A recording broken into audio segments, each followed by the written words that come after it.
Lo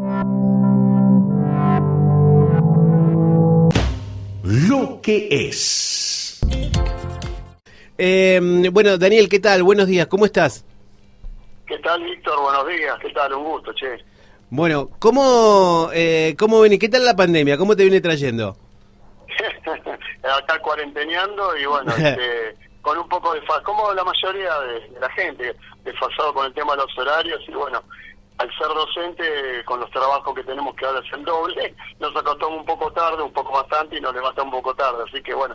Daniel es profesor en Química y Ciencias Naturales, licenciado en la enseñanza de la Química y las Ciencias, miembro de la Comisión Directiva de Endías, profesor del curso de Astronomía Moderna en Endías, expositor de la Jornada Internacional de Astronomía en el Congreso de la Nación y expositor de las presentaciones Mateadas Científicas, muy bueno, en la UNS, Universidad Nacional de General Sarmiento. Bueno, así es. Vamos a hablar de algo tan elemental, tan básico, y que a mí en un momento me gustó mucho, y después medio que me aburrió, no sé si era, creo que ahora entiendo que me pude haber aburrido porque quizás no, en ese momento yo estaba en otra, o no me lo explicaron de la manera correcta, y estamos hablando de la tabla periódica. ¿Es así, hermosa tabla Daniel? periódica. Así es, Víctor, así es, tal cual, esa famosa y bendita tabla periódica que nos enseñaron ya a finales de la primaria y bueno, y en la secundaria en varias materias. Ahora se llama físico-química, introducción a la química, química general, etcétera. Y como vos muy bien decís, hay muchos chicos que al principio tienen cierto interés por la química, por el tema de la experimentación, la curiosidad que despierta el origen de estos elementos químicos, pero bueno. Daniel, ¿y qué tiene que ver con la astronomía?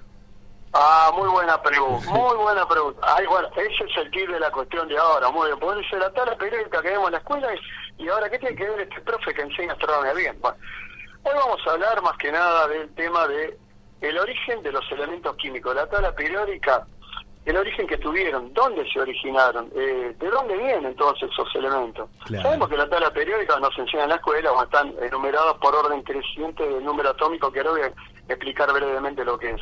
El 1, el 2, el 1 es el hidrógeno, el elemento más liviano, el 2 es el helio, el 3 es el litio, 4 berilio, y etcétera, etcétera. 5 boro, carbono, bien. Ahora, sabemos también que acá en la naturaleza, acá en nuestro bendito planeta, existen a 92 elementos químicos naturales que van del hidrógeno hasta el uranio, que es el número 92. Sí. En la tabla periódica vamos a ver como 118, cada vez hay más, pero después del uranio no son naturales, son artificiales, están hechos o en aceleradores de partículas o son producto de procesos nucleares, pero no son que se hacen naturalmente acá, hasta el 92.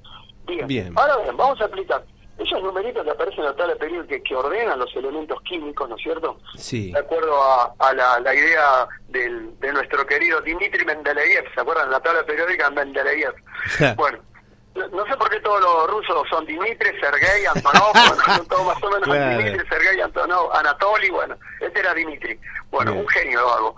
Ese numerito, lo que nos indica, el 1 para el hidrógeno, el 2 para el helio, es la cantidad de protones que tiene el núcleo de cada átomo que compone ese elemento químico. A ver, vamos de nuevo. Nos acordamos que el átomo tiene un núcleo muy chiquitito y compactado, donde hay neutrones, protones y neutrones. Y alrededor están los electrones. Bueno, lo que identifica el elemento químico, la célula de identidad de un elemento químico es la cantidad de protones que tiene. Si agarramos cualquier átomo de un elemento químico que tiene un solo protón, estamos hablando de hidrógeno.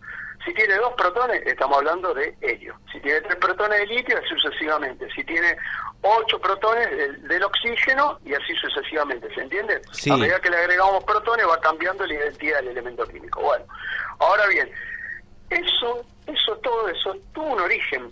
Y ese origen, hoy se sabe con certeza, que es un origen astronómico. Viene de los astros, más precisamente de qué astro, de las estrellas. Cuando miramos el cielo y vemos esos puntos luminosos, hermosos, que se ven en una noche estrellada, tenemos que recordar que esos son nuestros orígenes. Esos son el origen de todo lo que conocemos como materia. Y cuando digo todo, es absolutamente todo. Desde nosotros mismos, porque estamos compuestos por los elementos básicos, le dicen CHOM en química biológica. CHOM quiere decir carbón, hidrógeno, oxígeno, fósforo y azufre, que componen nuestro organismo, hasta el aire mismo que respiramos, que ya sabemos que es oxígeno y nitrógeno, con algunas trazas de dióxido de carbono, vapor de agua, etcétera, hasta los componentes de la Tierra. Todo eso alguna vez estuvo en el seno, en el núcleo de una estrella. Pero cuando decimos estrella, ¿cómo sucedió eso? Mirá. Bueno, en el origen sabemos que la teoría cosmológica Big Bang explica un origen donde se originó todo, el tiempo, la materia, el espacio, la energía, todo. Pero junto con ese origen también estaban los elementos básicos, los corpúsculos básicos.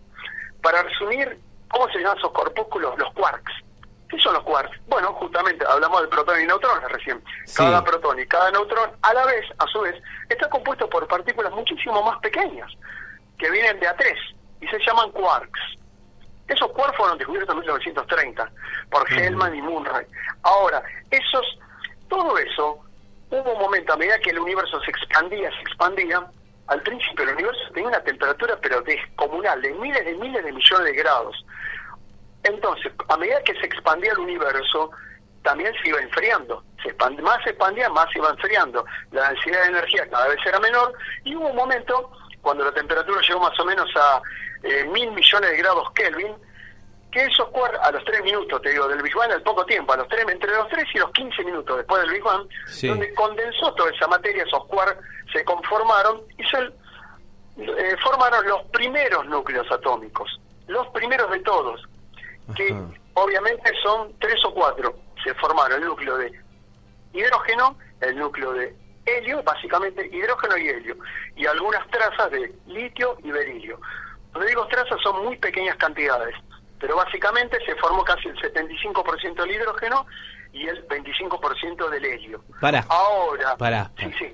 Hasta acá te vengo, o sea, vos me estás diciendo que nosotros, de alguna forma, existimos a partir de una explosión que vendría a ser que puso toda la temperatura de este Big Bang, y que esa explosión generó elementos, digamos, que hoy conforman la materia. Exacto, que después de esa explosión, entre los 3 y los 15 minutos, cuando la temperatura bajó lo suficiente y la expansión del universo lo permitió, se conformaron los primeros núcleos atómicos de elementos livianos. Previo a eso no existía. Claro, previo a eso no. Previo a eso era todo una ensalada, como dice, una sopa de quarks. Claro. Quark, fotón, estaba todo mezclado. Quark, fotón, electrones, muchas cosas. Es imposible distinguir materia de energía, básicamente. Ajá, bueno, bien. Exacto.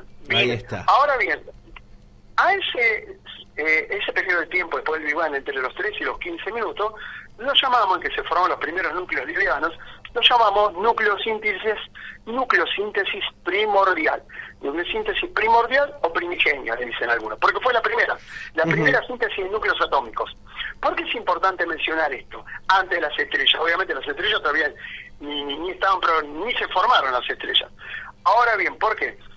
Porque vamos a encontrar después, cuando estuvimos la estrella que más conocemos, que ¿cuál es? Nuestro Sol. La primera estrella de nuestra vida, ¿para qué ir tan lejos? Nuestro Sol. Que el Sol, por ejemplo, tiene mucho más helio del que se formaría por los procesos termonucleares naturales. Tiene helio, tiene hierro, tiene potasio, tiene calcio. ¿Y dónde salió todo eso?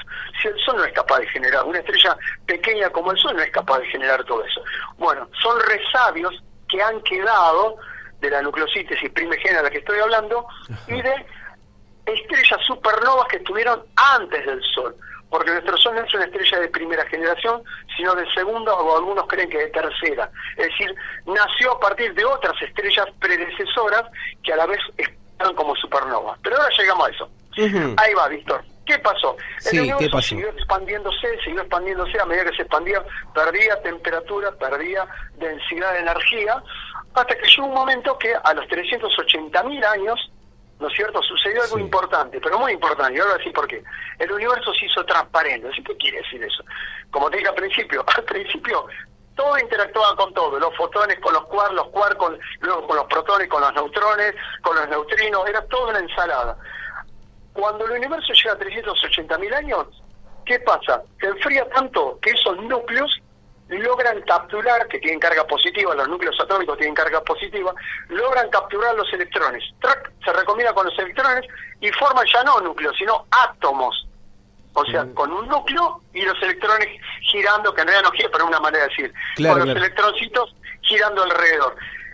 Eso a su vez tuvo una importancia relevante, porque al pasar eso, los fotones, recordemos que fotones es la unidad mínima, la partícula mínima de luz, claro. que interactuaban con los electrones, que chocaban entre sí, ahora podían liberarse y viajar libremente por el universo.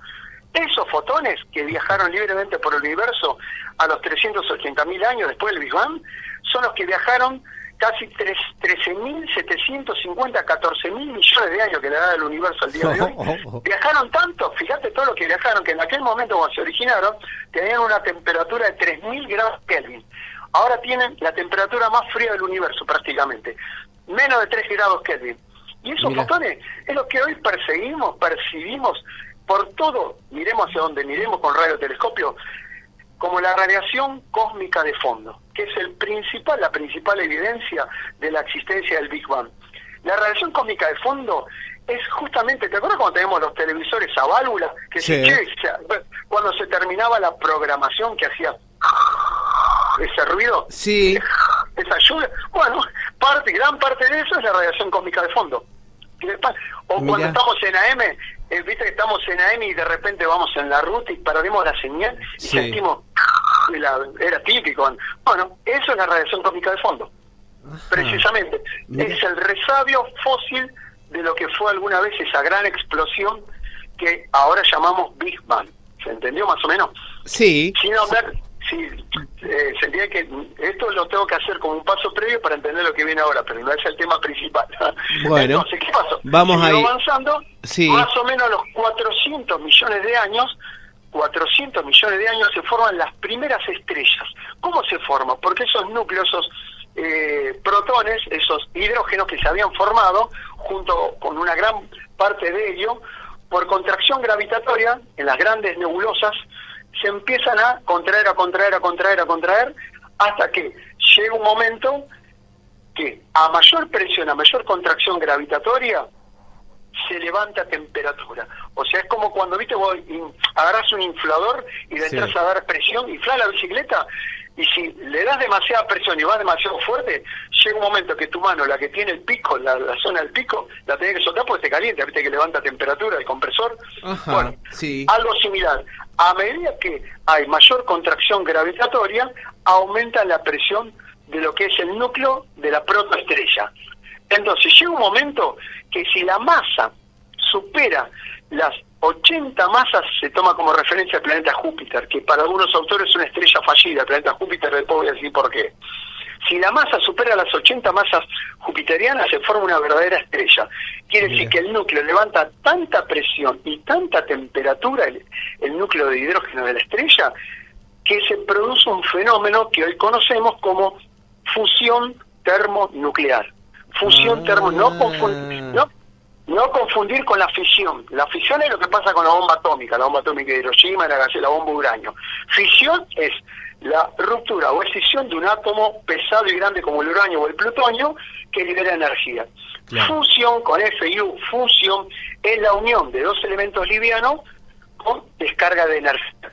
En este caso se fusionan, para decirlo de una manera simple, 4 átomos o núcleos de hidrógeno para formar un núcleo de helio. Repito, en el núcleo de las estrellas, cuando se forman, cuando empiezan su vida, continuamente por proceso de fusión termonuclear, 4 núcleos de hidrógeno se unen, se fusionan para formar un núcleo de helio, que es el elemento químico más estable del universo, el más estable de lo más liviano, el helio. Ajá. Y en ese proceso, Víctor, se libera una enorme cantidad de energía, conforme a la ecuación muy conocida que a veces vemos en las remeras, en la discoteca, en todos lados lo vemos y mucha gente no sabe de qué se trata, pero sabe que es de Einstein, nuestro querido Albert Einstein, que es igual, Sí. ¿te acordás? A E, energía es igual a M por C al cuadrado, ¿te acordás de esa? E igual a M por Sí. C al cuadrado, que tanto, bueno, esa es la equivalencia De la entre la energía y la masa. ¿Qué quiere decir? Que la energía producida es igual a la variación de masa que hubo, que es muy pequeña, multiplicada por la velocidad de la luz, c es la velocidad de la luz, elevada al cuadrado. Einstein se dio cuenta, no sé cómo, porque nunca hizo ningún experimento, Einstein era un físico teórico, pero era una mente genial, se dio cuenta que había una equivalencia entre la masa y la energía en todo el universo, que todo puede ser... todo puede ser manifestado en forma de energía o en forma de masa, y que la masa es energía y es conversible, una se puede convertir en otra. Bueno, una vez que se pudo comprender eso, se pudo comprender cómo es que las estrellas emiten tanta energía, emiten calor, como está mal dicho calor, pero vamos a hacer para que lo entiendan, emiten tanto calor, emiten luz, ¿de dónde sacan la energía? Justamente de los procesos de fusión termonuclear. Es como si tuvieran, acá la fusión termonuclear acá no existe en forma natural, acá obviamente, pero sí existió en forma artificial, por ejemplo, cuando se detonó la famosa bomba H, la bomba de hidrógeno, ¿te acordás que tanto se hablaba en la Guerra Fría? Sí. Guarda que tiene la bomba de hidrógeno, que era mucho más poderosa, obviamente, que la bomba de uranio. Bueno, la bomba de hidrógeno es una bomba de fusión termonuclear. Es como si el Sol tuviera miles de millones de bombas termonucleares en su núcleo que están explotando continuamente están explotando, ¿se entiende más o menos? Sí. Como es la generación. Bueno, ahora vos dirás, bueno, pero sí. Si explota, ¿cómo la estrella no se desarma? Porque llega un momento que tendría que explotar la estrella, no duraría nada. Y ahí viene el quid de la cuestión. En la naturaleza hay dos fuerzas fundamentales, de las 4, hay dos fuerzas fundamentales que actúan en una estrella y compiten entre sí. ¿Sabe cuál es? Una es la presión de radiación que va desde el núcleo hacia afuera debido justamente a las reacciones termonucleares. La enorme temperatura, la enorme energía que se produce tiende a explotar hacia afuera. Pero por otro lado está la contra. ¿Cuál es la contra? La contracción gravitatoria. Claro. Toda la masa, las capas externas de la estrella, presionan gravitacionalmente hacia el centro. Entonces, cuando la estrella logra un equilibrio hidrostático entre la presión de radiación y la presión de contracción gravitatoria, cuando se logra el equilibrio, se conforma lo que conocemos una estrella. Eso es una estrella. Y de ahí en adelante, el tiempo que dure, fíjate, Víctor, esto es curioso, el tiempo que dura, el tiempo de vida de una estrella, es inversamente proporcional a su masa y a su tamaño. ¿Qué quiere decir? Cuanto más grande sea una estrella, mucho menor será su vida útil. Durará mucho menos. Cada vez menos, cada vez menos. Y es inversamente proporcional, ¿no? En una forma lineal. Quiere decir, a ver, un ejemplo te doy. Nuestro Sol, ¿no?, que lo conocemos, es una estrella más bien pequeña, ¿eh? Te digo que hay estrellas que comparadas con el Sol lo opaca, es un píxel el Sol. Entonces, nuestro Sol, ponele, tiene un tiempo de vida aproximado, se ha calculado en 10.000 millones de años, para decir números redondos, 10.000 millones de años. Ahora se encuentra en la mitad de su vida, en su adultez, digamos, en 5.000 millones de años. Una estrella que sea el doble que el Sol, el doble de masa y el doble de tamaño del Sol, no va a durar la mitad, 5.000, va a durar mucho menos. ¿Se entiende, no? Claro, claramente. No es lineal el tiempo, mucho menos. Y vos dirás, ¿pero por qué es tan corta la vida cuando tan grande la estrella? Justamente por eso. Porque la estrella se ve obligada, al tener tanta presión gravitatoria de afuera hacia adentro, el núcleo se ve obligado a aumentar su tasa de fusión termonuclear. Vamos, apurate, más fusión, porque la gravedad no vence, ¿entendés? Y entonces, consume el hidrógeno a una velocidad mucho más rápida que lo haría el Sol, por ejemplo. Y entonces, ese hidrógeno lo consume y ¿en qué se convierte? Como te dije recién, en helio. Y si la estrella es muy grande, más grande todavía, tiene suficiente poder para contraerse más, aumentar la temperatura, y ese helio lo convierte en carbono. ¿Se entiende ahora? Estamos de tiempo pasados. Hasta acá te tengo que ir cortando. 30 segundos más, dale. Cerrame en 30 segundos. Sí. Bueno, ¿a qué se refiere esto? Que las estrellas van pasando por diferentes etapas. Entonces, helio, luego carbono, oxígeno, y ahí muere como el núcleo, moriría el núcleo de nuestro Sol, como una enana blanca. Ahí muere. Pero si tiene mucha masa, es muy grande, la estrella muy grande, va a seguir elaborando y fabricando elementos químicos en su núcleo. Carbono, oxígeno, neón, silicio, hasta llegar al hierro. Una vez que llega al hierro, si la estrella es muy grande, llega un núcleo de hierro-níquel, ya no puede hacer más fusión termonuclear, porque el hierro-níquel ya no puede hacer fusión termonuclear. Entonces, ¿qué pasa? Se contrae violentamente el núcleo, las capas externas se contraen de golpe, rebotan, hacen un chicotazo contra el núcleo y explotan.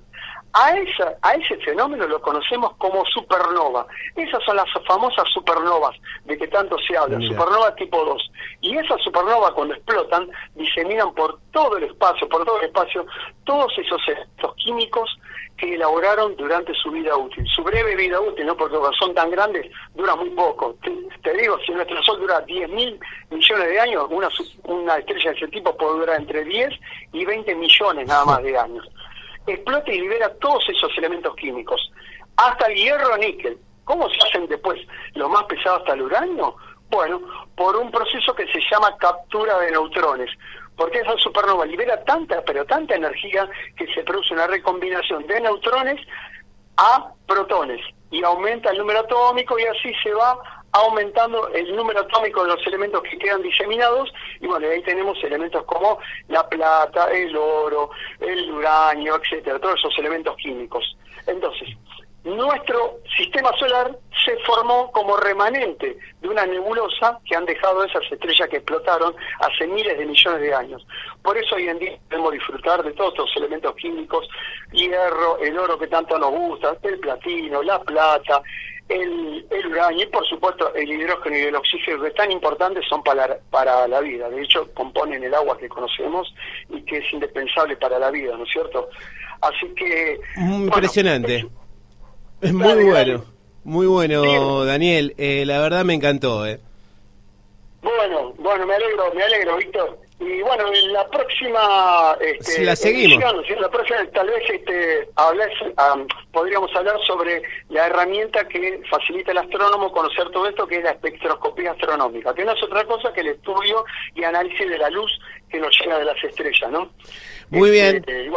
Bueno, Daniel Cabezas, muchísimas gracias. No, gracias a vos, Víctor, un gusto como siempre. Fuerte abrazo. Chau. Daniel Cabezas pertenece a Endías, ¿sí? Endías Astronomía, lo pueden entrar en Facebook, en YouTube, pueden ver todas las cosas que van hablando y hay charlas, desarrollando. Hay cosas, videos de cuando se podía salir y hacer reuniones, así que cualquier